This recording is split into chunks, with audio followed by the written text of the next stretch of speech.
Hello, welcome back to another servant analysis video. This time we have the powerhouse himself, Don Quixote from 6.5. A fun servant, an interesting servant. He is probably one of the sweeter stories in the game, as you'll learn either playing through 6.5 or just by getting him and reading through his lore. But is he good? What does he bring to the table? What's his kit look like? And what can we learn about him and how to use him? Let's find out.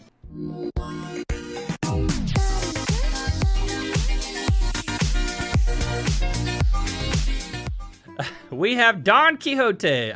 This is not somebody I would have thought a month ago that we would get in the game. Obviously, he's fun. There's a lot of cool things about him. Also, a little bit of a sweet side to this servant, but I won't get into that too much.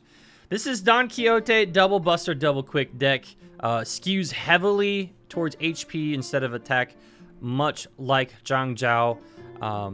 Hits are okay. He's got 5 hits on his quick, that's what matters, and 5 hits on his extra. His star weight is directly in the middle of the road at 93, a little bit actually lower than the middle of the road. Going on down here, we'll look at his kit. This first skill, it's a self quick and buster buff, 10 to 20%, 6 turn cooldown on that. These last for 3 turns.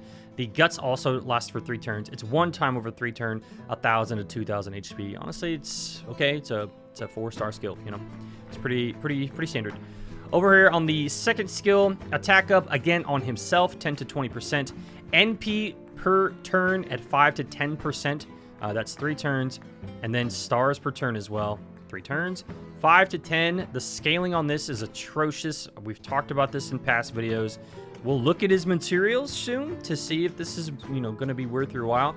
But just pay attention to that sort of thing, right? But very straightforward. Stars per turn, NP per turn, attack up for himself, right? So skills 1 and 2 are for himself. Keep note of that. Skill 3 is not. He has to have 30% NP gauge to use skill 3. It's a 5-turn cooldown, and on it, you will drain his NP by that amount, reminiscent of Saber Liz for longtime players. Then you will charge the party 20 to 30%, so unless you're at level 10, you're actually losing some of that NP transmission, which is, it's totally understandable, but still, keep that in mind. And then you'll gain 10 to 20 stars, and that's it. You'll drain your NP by 30%. You'll give that 20 to 30% to your party members, and then you'll gain a bunch of stars. On top of the 20 stars that you can gain here, remember that we have the stars per turn over here. Over on the NP, we have a single target, super effective damage against Giant. He also applies attack up for 20% to the party for 3 turns, and then crit damage up. Scales with overcharge 20 to 60%, and that's for 3 turns as well. He also drains HP by 1,000. That's honestly okay because his HP is bonkers anyway as far as this ratio goes. So next, let's take a look at what it's going to cost you to get to this this kit, right? This super effective against giant enemies, all the stars, etc. Right? Over on the materials, you'll notice in his ascensions, it's extremely friendly as far as people who have not made it deep into story.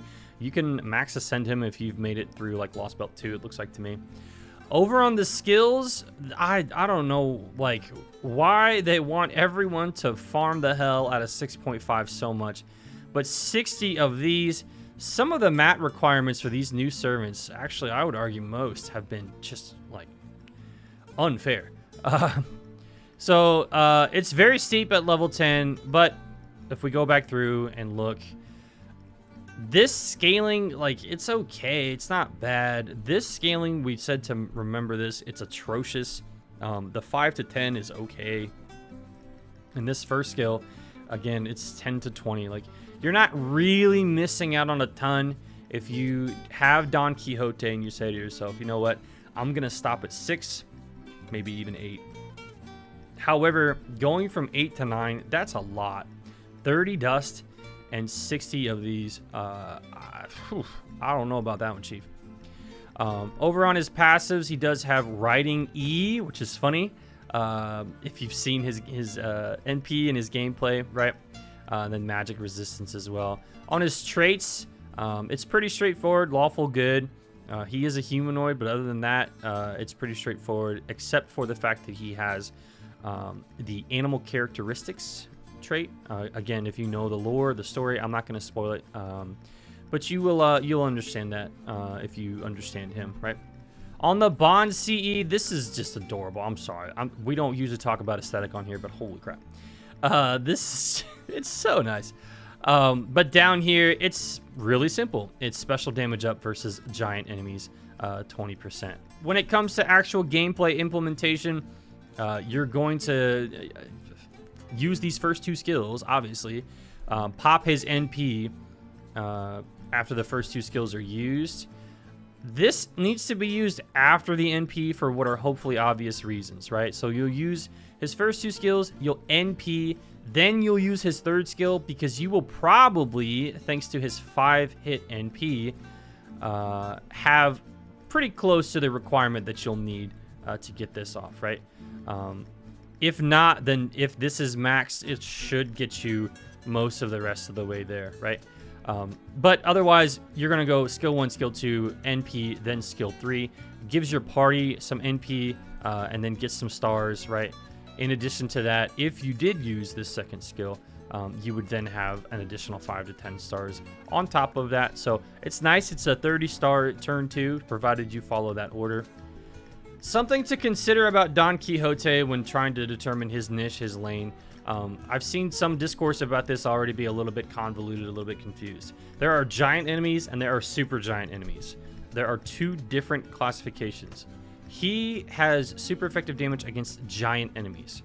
David also has a damage buff against giant enemies.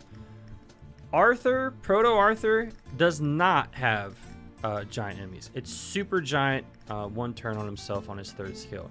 Nemo also does not have giant. It's super giant on Nemo's NP. These are very different things. These are giant servants right here, and these are super giant quote-unquote servants. You'll notice BB Summer and King Protea, the only 2 playable on there, right?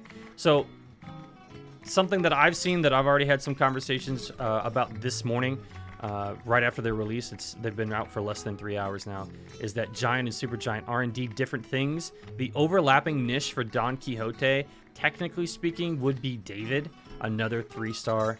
I don't know that it necessarily negates what Don Quixote likes to bring to the table. In fact, I would argue that because these are very different servants who provide very different things to the team, that it doesn't really hamper him whatsoever. But he's a simple and straightforward servant. Like I said, the skill 1 is for himself. The skill 2 is for himself. It's not complicated. He'll use these first 2 skills, then he'll NP. He'll try to get 30% back from that and his second skill, and then he'll use this to let the next person NP and crit after they NP as well. So not complicated. He is a 4-star. He is not a limited 4-star, so we're not going to expect the world of him, but he's a fun servant, and it's cool to have Don Quixote in the game. So thanks for watching, and I'll see you on the next one. Take care.